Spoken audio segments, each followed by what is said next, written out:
Alright everyone, Miss Dolan here. I was going to demonstrate for you what I'm looking for when I look for your Book in a Bag book reports presentations, which the due date is coming up really soon. So if you need any help, any questions, you can just ask me in person or even on Edmodo. So first things first, I want to just remind you of how to get a good grade on this project.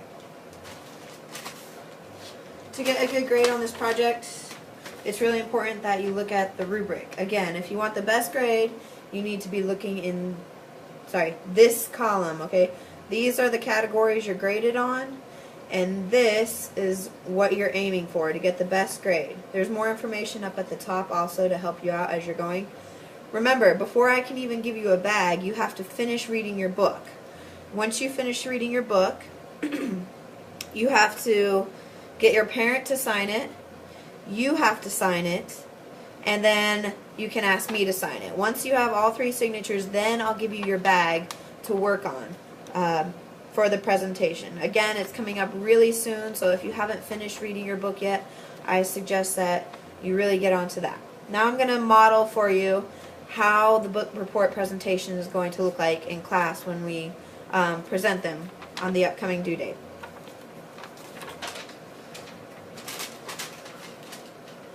Alright, the book I decided to read for my book report is called The Outsiders by S.E. Hinton. Notice how I have the title, the author, a visual. I drew the main character, his name is Ponyboy, and then also my name on it also. So you're going to use your bag to help you with the book report presentation. So like in my introduction I said, the book I chose to read for my book report is called The Outsiders. It's written by S.E. Hinton, and the main character, that's who I chose to put on the front, and his name is Ponyboy Curtis.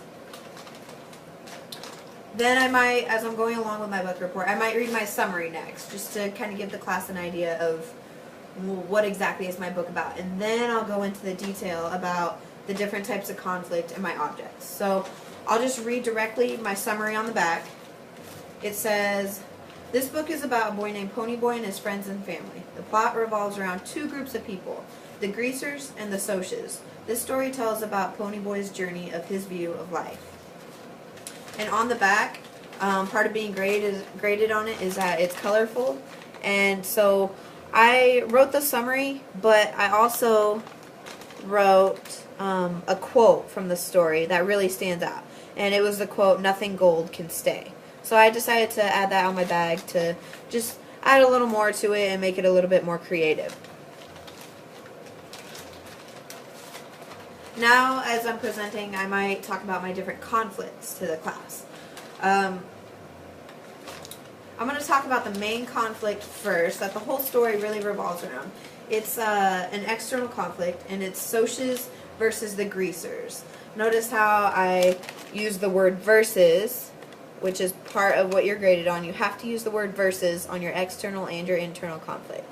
So the Socs versus the Greasers, and then I printed off a picture online of the Rumble, and that's Derry beating up one of the Socs, so Socs versus Greasers.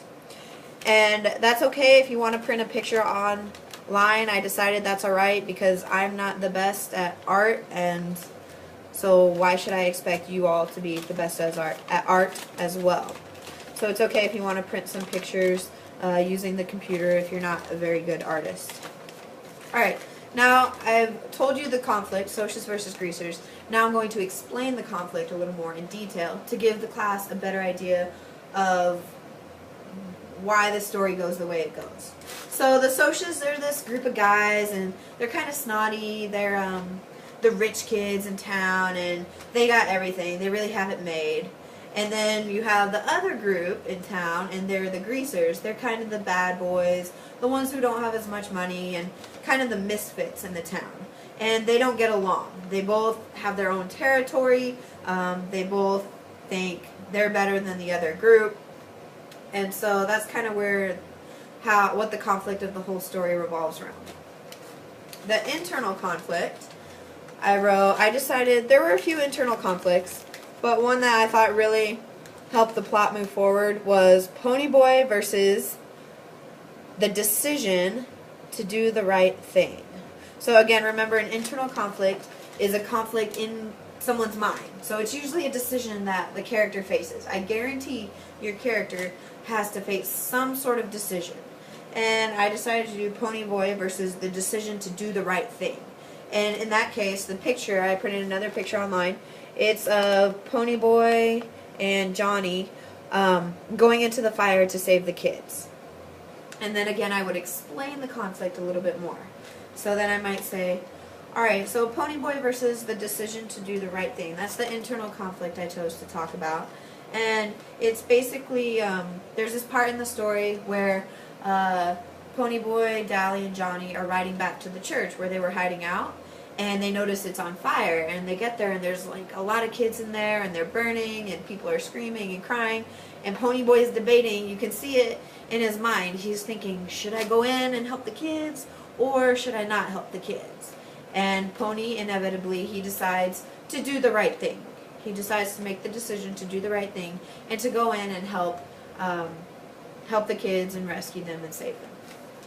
Which, after that, it actually helps the plot move forward also. So I've introduced my book. I read the the summary. I talked about the external conflict, Socias versus Greasers. I talked about an internal conflict with the main character, Ponyboy versus the decision to do the right thing. And now I'm going to get into my objects. Again, you need to have 5 to 7 objects in order to get the best grade on this part as possible. So I'm going to explain my objects and how they relate to the story. Alright. And you might want to pull them out in a certain order. I'm trying to do that as I go. So, alright, the first thing I have, it's really basic. I put a pencil in there because The Outsiders, it's actually kind of a flashback of Ponyboy writing. There's this part, at the end of the story, we figure out why he was writing The Outsiders in the first place. It's because he gets sick at school, or he gets sick and he has to miss school. And in order to get a good grade in his class, his English teacher tells him to write a paper. And so he actually ends up writing The Outsiders. And so that's why I put the pencil in there. It's pretty important. The next object I put is a picture of my family. Well, me, my sister, my brothers, and I guess it doesn't really matter, but I put a picture of family in there because Ponyboy is really close with his family, and the Greasers are his family. He doesn't have any parents. They passed away when he was younger. They died in an accident, and so I put a picture of family in there because Derry and Soda Pop are his brothers, and then, like I said, the Greasers are his family also. And so the plot has kind of a lot to do about like family and just reminding us that sometimes our family isn't just people we're related to, but maybe our friends also.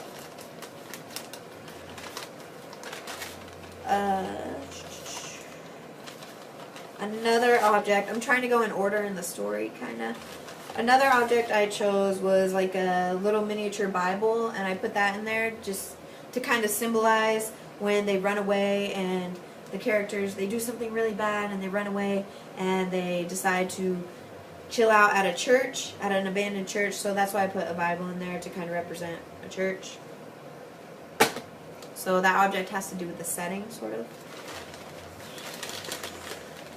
Another object I chose is, it's like a detergent bleach kind of pack thing. And I put this in the bag. I chose this object because while they're hiding out at the church for what they did that was really bad, they have to disguise themselves. Well, Ponyboy ends up bleaching his hair blonde, so he doesn't look the same anymore like he used to at the beginning of the book.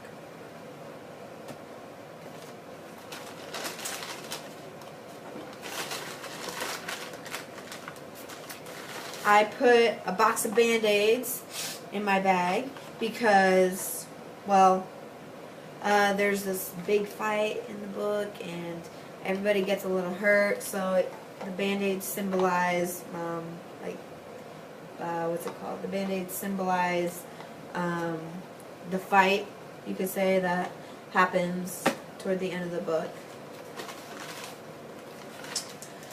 And I put a penny, and it's from 1964. 1964, you can't tell, but I promise it's 1964.